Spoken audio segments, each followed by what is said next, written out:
এই ছেলেটি জঙ্গলে শিকার করতে বেরিয়েছিল। তখন তার সামনে একটি সিংহ চলে আসে। ছেলেটি তার বন্দুক নিচে রেখে দেয়, কারণ ছেলেটি সিংহের চোখে তাকিয়ে বুঝতে পারে যে তার আক্রমণের কোনো উদ্দেশ্য নেই। কিন্তু হঠাৎ তার বাবা সিংহটির উপর গুলি চালিয়ে দেয়।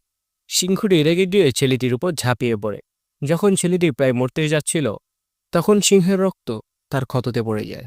আর সেই মুহূর্তেই ছেলেটির ডিএনএ এবং সিংহের ডিএনএ মিশে যায়, যার ফলে তার শরীরে এক বিশাল পরিবর্তন চলে আসে। এরপর তার বাবা সিংহটিকে হত্যা করে তার মাথা দেয়ালে ঝুলিয়ে রাখে। এটা থেকে ছেলেটি প্রচণ্ড রেগে যায় এবং বাবার সঙ্গে ঝগড়া করে বাড়ি থেকে চলে আসে। সে জঙ্গলের মাঝখানে চলে যায়। তখনই সে মাটির কম্পনের শব্দ শুনতে পায় এবং পিছে ফিরে দেখে একদল মহিষ তার দিকে দৌড়ে আসছে। সে মনে করে আজ সে মারা যাবে, কিন্তু মহিষগুলো তার পাশ দিয়ে চলে যেতে থাকে। তারপর সে মাথা উঠিয়ে দেখে যে মহিষদের নেতা তাকে রক্ষা করার জন্য তার সামনে দাঁড়িয়ে আছে। এটা থেকে সে বুঝতে পারে যে তার মধ্যে এক বিশেষ ক্ষমতা আছে।